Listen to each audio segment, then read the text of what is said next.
आप किसी हनफी मस्जिद में फजर की जब नमाज पढ़ने जाएं तो आप देखेंगे चाहे कोई बरेलवी हो या देवबंदी, वो फर्ज नमाज के पीछे जो है ना 2 सुनते जरूर पढ़ते आपको दिखाई देंगे। अगर आप उनकी इस्लाह करने की कोशिश करेंगे कि यार उधर फर्ज नमाज हो रही है तो तुम उसके पीछे सुनते क्यों पढ़ रहे हो, तो वो कहेंगे कि जी वो बड़ी लंबी किरात होती है, तो अगर आपको ये यकीन हो कि लंबी किरात है तो आप पीछे 2 सुनते पढ़ सकते हैं। कुछ इमामों के भी आपको हवाले दे देंगे, ये वो दलील देते हैं जी ये साबित है पढ़ सकते हैं। कोई रवायात हैं जिनकी सनद के ऊपर अगर बात की जाए तो बिल्कुल ज़ईफ है वो, लेकिन वो दलील के तौर पर पेश करते हैं। अब मैं आपको बताता हूं कि अगर इनको कहा जाए ना कि इमाम के पीछे सूरह फातिहा पढ़े तो ये उसके ऊपर क्या दलील देते हैं जी, कुरान पाक में आया है कि जब कुरान को पढ़ा जाए तो उसको खामोशी से सुना करो,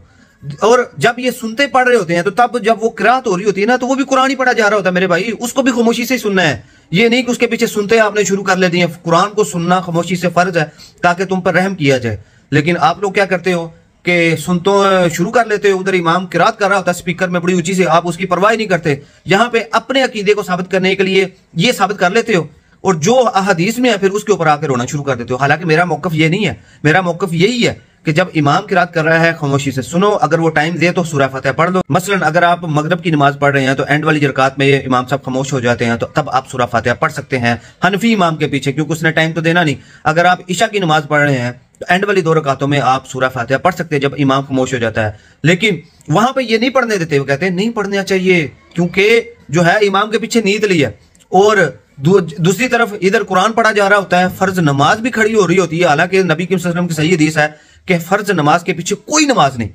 तो हदीस भी से भी साबित है और इनकी दलील जो ये कुरान से देते हैं उससे भी साबित है कि जब कुरान पढ़ा जाए इसको खामोशी से सुनो, ना कि उसके पीछे सुनते शुरू कर दो। तो ये इनकी दलील है और इनकी दलील अपनी ही दी हुई दलील के मुकाबले में फेल हो जाती है।